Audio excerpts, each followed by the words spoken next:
എല്ലാവർക്കും എൻ്റെ പുതിയ വീഡിയോയിലേക്ക് സ്വാഗതം. ഇന്ന് ഞാനിവിടെ ഉണ്ടാക്കാൻ പോകുന്നത് കുറച്ച് മാങ്ങ അച്ചാർ ഇടാനായിട്ടാണ്. ഇതേപോലെ ചെറിയ ചെറിയ പീസായിട്ട് മുറിച്ചെടുത്ത് കൊണ്ടുവന്നേക്കുന്നതാണ്. അല്ലേ, നമുക്ക് അച്ചാറിടാം. അതിന് വേണ്ടുന്ന കുറച്ച് സാധനങ്ങൾ പൊടിച്ചെടുക്കാനായിട്ടാണ്. കുറച്ച് കടുക്, കുറച്ച് ഉലുവ, കുറച്ച് പെരുംജീരകം, ശകലം നല്ല ജീരകം. ഇത് നമുക്ക് മിക്സിയിലിട്ടൊന്ന് ചെറുതായിട്ട് പൊടിച്ചെടുത്തുകൊണ്ട് വരാം.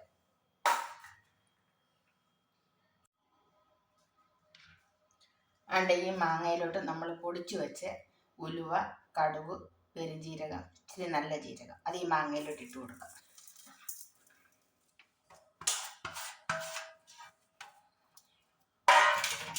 ഇനി നമുക്ക് കുറച്ച് മുളക് പൊടി ഇട്ട് കൊടുക്കാം.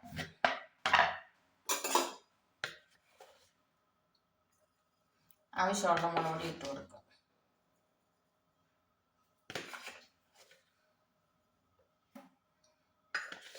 ഇത് പിരിയമുളകിൻ്റെ മുളകിടാം, അതുകൊണ്ട് അതിന് കളറ് കൊണ്ട് വലിയ എരിവ് വരുത്തില്ല. ഇനി ഇതിനകത്തോട്ട് നമുക്ക് കുറച്ച് എണ്ണ ചൂടാക്കി ഒഴിക്കാം. ഞാൻ ഇതിനകത്തോട്ട് നല്ലെണ്ണയാണ് എടുക്കുന്നത്. അല്ലേ,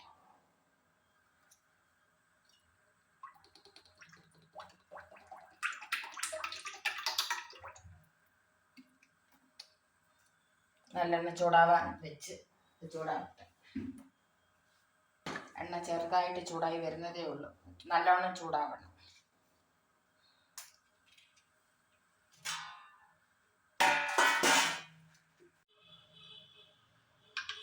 ഇതാണ്ട് എണ്ണ ചൂടായി തുടങ്ങി. നമുക്ക് ഇച്ചിരി കടുക് ഇട്ട് കൊടുക്കാം. കടുക് പൊട്ടട്ടെ.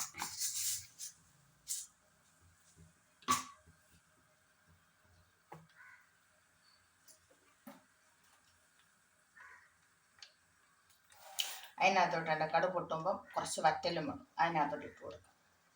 കടുക് പൊട്ടാൻ തുടങ്ങുന്നുണ്ട്.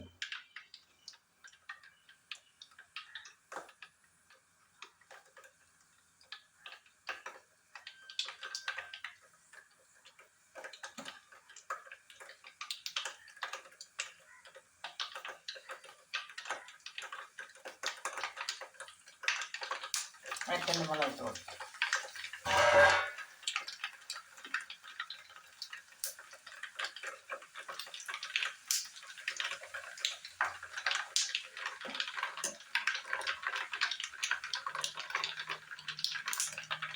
കടുവെല്ലാം പൊട്ടിത്തുടങ്ങി. നമുക്ക് സ്റ്റൗ ഓഫ് ചെയ്ത് മുളക് മൂട്ട് നമുക്ക് ഇനി മാങ്ങയിലോട്ട് ഒഴിച്ചു കൊടുക്കാം.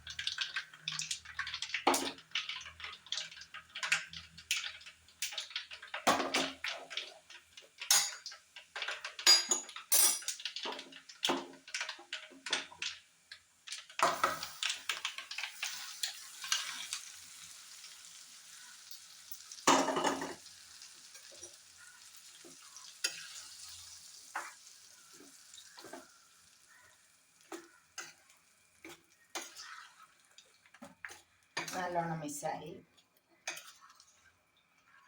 കുറച്ച് മഞ്ഞൾ ഞാൻ നേരത്തെ ഇട്ടിട്ടുണ്ടായിരുന്നു, അതുകൊണ്ട് മഞ്ഞളിൻ്റെ ആവശ്യമില്ല. ഇനി കുറച്ച് ഉപ്പിട്ട് കൊടുക്കാം. ഇച്ചിരി ഉപ്പ് നേരത്തെ ഇട്ട് ഇളക്കി വെച്ചേക്കുമായിരുന്നു, എന്നാലും കുറച്ച് ഉപ്പിൻ്റെ ആവശ്യം കൂടെ വരും.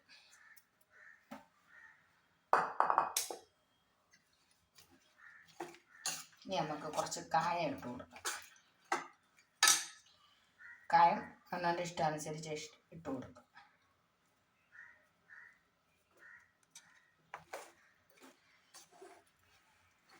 നല്ലവണ്ണം യോജിപ്പിച്ച് കൊടുക്കുക. ഇതിനകത്ത് ഞാൻ ഉലുവാപ്പൊടി ഇട്ടിട്ടുണ്ട്, കടുക് ചതച്ച് ഇട്ടിട്ടുണ്ട്, ചെറിയ നല്ല ജീരകം ഇട്ടിട്ടുണ്ട്, ശകലം പെരുംജീരകം ഇട്ടിട്ടുണ്ട്. ഇതിനി 1 വർഷം വരെ കേടാവാതെ ഇങ്ങനെ ഇരിക്കും തോറും മാങ്ങ നല്ല ടേസ്റ്റായിട്ട് നല്ല രുചിയായിട്ടും നമുക്ക് കിട്ടും. ഇനി ഇതൊന്ന് ആറണം. അറിയിട്ട് നമുക്ക് കുപ്പിയിലാക്കി വെക്കാം. നിങ്ങൾക്ക് എൻ്റെ വീഡിയോ ഇഷ്ടപ്പെട്ടാൽ ലൈക്ക് ചെയ്യുക, സബ്സ്ക്രൈബ് ചെയ്യുക.